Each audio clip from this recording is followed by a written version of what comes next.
I was born in Czechoslovakia, now is known as the Slovakia and Czech Republic, in a small town called Snina. Snina is the last town in northeast part of Slovakia. It was mainly for steel industry. We had big factory over there, and the nature are surrounded by us. We have wooden churches which they were built without any nails in it, which they are now under UNESCO. Then we have Sněnský kámen, which is it used to be volcano, which is that volcano. You can go for hiking over there and see the nature. You can, on a nice day, you can see all the way up to High Tatras. We have Sněnské rybníky. It was built up swimming pools, and now they switched a couple of years ago into natural swimming pools, which they are clean by the weeds, so it's like bio. And when I was growing up, Slovakia was after splitting with the Czech Republic as well. It was falling communism. So everything has to go into new life and try to beat old. Some holidays, they were nice, and I think I mainly missed that. It was like May 1st, it was huge tradition. We had firehouse, firemen coming out. It was games for kids. The same was International Kids Day. They're trying to keep up till now, but it's not the same. It was like that huge tradition. Otherwise, it was nice because since Snina is a really small town, everybody basically knew everybody, and it was more free time, I would say. I was going to school by myself since first grade. It wasn't that stressful as it's right now. Difference how my daughter is growing up is it's a lot of stress, a lot of pressure when it comes to school, doing well in the school, all kind of tests as well. There is constantly I'm like kind of afraid what's gonna happen with everything what is going on with shootings in the schools, kidnappings, having kids. It's just not as safe as it was when I was growing up. I remember we had that black and white TV when kids used to be remote and you had to press the buttons. The movies, they were slowly coming in, or series, but we still had like Star in a corner, which was inappropriate for kids. Even though there was nothing wrong with that movie and it was kids friendly, it had that star. That means for the parents they couldn't go in. All over. When I was a kid, my mom would say I was all over the place. I never stay home. Growing up in a house with a huge garden, and we had woods by the end. I never was home. I was chit-chatty, but I was shy at the same time. My teachers, sometimes they had to push me and be a little bit harder on me because they knew I'm so bored in a school. I didn't understand why I'm sitting in a classroom reading from the book and coming home and I have to learn the same thing from the textbook. So it was in my opinion, it was wasting of the time. Certain classes with a certain teachers. But on the other hand, when the teachers were good, the class was interested. But it was mainly about dancing and family. When I was young, I think only person which I was looking up to was Pope Jean Paul II. Now he is saint. It just fascinated me his work, that he was outgoing and he wasn't afraid to say something when was something wrong going in the world. People showed him respect, even non-Catholic people. They just simply showed him respect all the way. When I was teenager, I was part of the folk assembly group called Vihorlat, and I started to dance when I was probably 8-9 years old. So that took measure of my free time. We had practice 3 times a week. Over the weekends, usually we had performances. Later on, we started to travel outside of Slovakia, which was nice. Some trips they were awesome. Some trips they were very rough when it came to dancing, because we had to dance through the day, couple times, had small performances, and had one big one at night every single day. That was in France, and we stayed there for 3 weeks. As a Catholic country and Catholic family, we have a traditional Christmas tradition and Easter tradition. Those were, I think, 2 major ones. And it was having traditional dinner for a Christmas, or a breakfast for Easter morning, Easter Sunday morning, going to church, visiting friends. Whole family got together. Biggest events my lifetime. I think the first which hit me was a death of Princess Diana.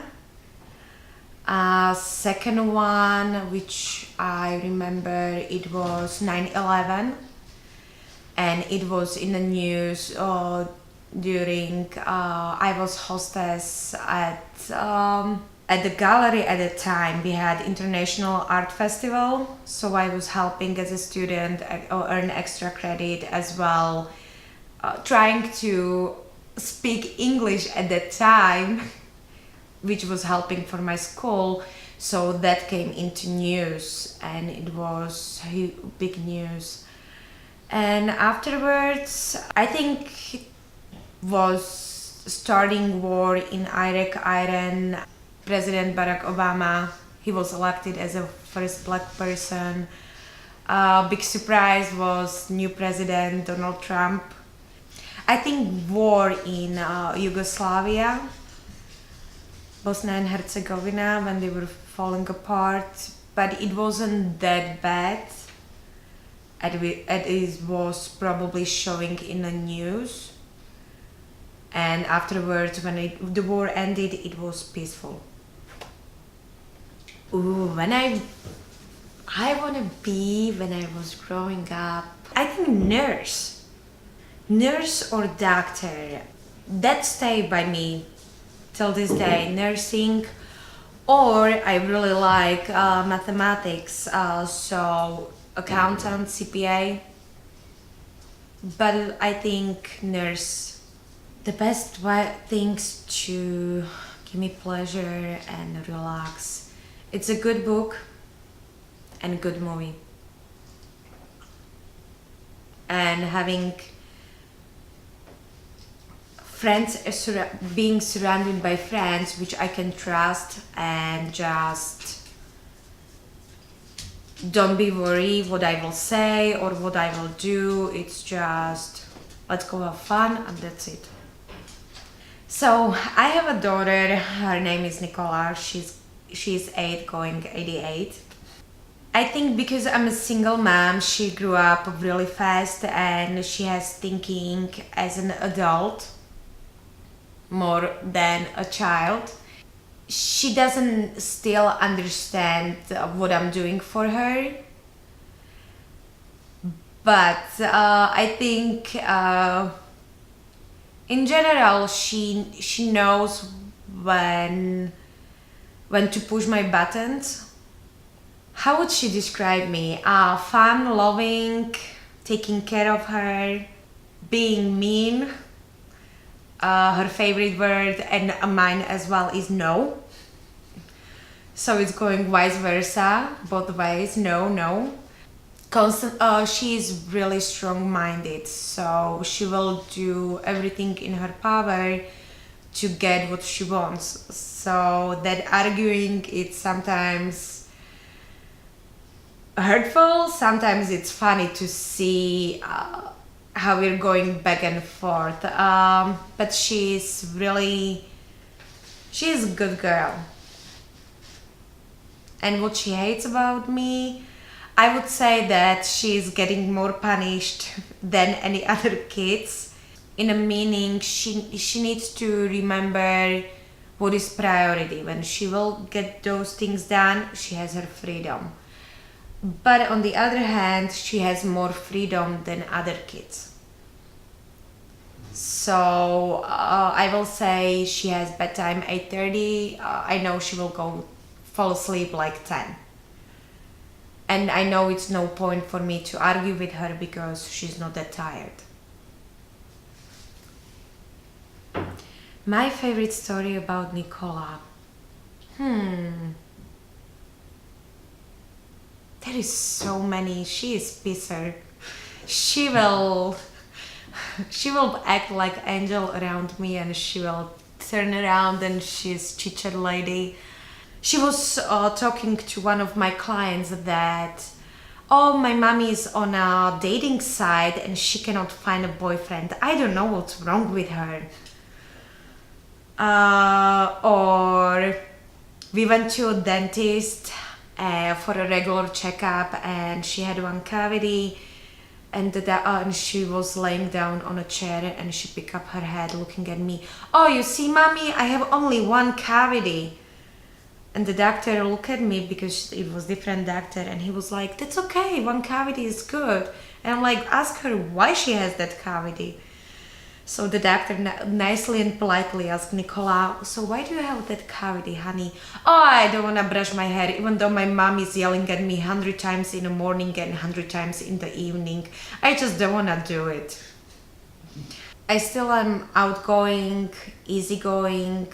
I will try to help as much as possible. Even I will not have time to do my own things. But at this point, I learn that I have to say no and think twice if it's even worth it to do it. And because of Nicola, I have to always think what kind of effect it's gonna have on her if I will exchange my time towards somebody else and put her on a side and spend time with her, or we can do something together and show her it's okay to help and how to help, to recognize difference. I think I am more laid back at this point. I don't get bothered with many things. Nothing will surprise me. I will get shocked when somebody will pass away who was really young. I think that's the only death will surprise me the most. Unexpected death. But everything else, I think it's part of the life. It's nothing what I didn't see or didn't hear or didn't read about it. And I know it's either way openly up to discussion or many things are behind the closed doors and suddenly they will come out. They don't surprise me. Me and my mom, we had, and still this day we have really, I would say, upside down relationship. We love each other, but because I'm the youngest of 5 kids, in her mind, I'm still the baby, which I don't know and I don't understand, or it's that attitude, it's none of your business. A lot of fights, they were coming from, the root was coming exactly from that attitude. It's none of your business. But I was growing up and it was my business actually. She's old school, she was growing up old school, and that old fashioned, really communism way, it's black or white. And she doesn't, she's trying, I'm not saying she's not, but she doesn't understand everything change, and thinking pace in a life change, and even her own kids, they change. So we have good moments and we have bad moments. Education and school is very important. It's okay to take a break, to explore the world and have that fun on my own. But education is really important, and probably paying attention more what I really want to do in the future, what is my passion, and stick to it. Stick to your gut. Listen to your heart and stick to your gut. You can use your head and you will achieve it. No matter what it's gonna be. If you will have change of heart in a school or in a work, or you will decide to go for certain adventure in your life, just use your head and your gut if it's the right thing for you to do. If it is, follow it and do it 110%.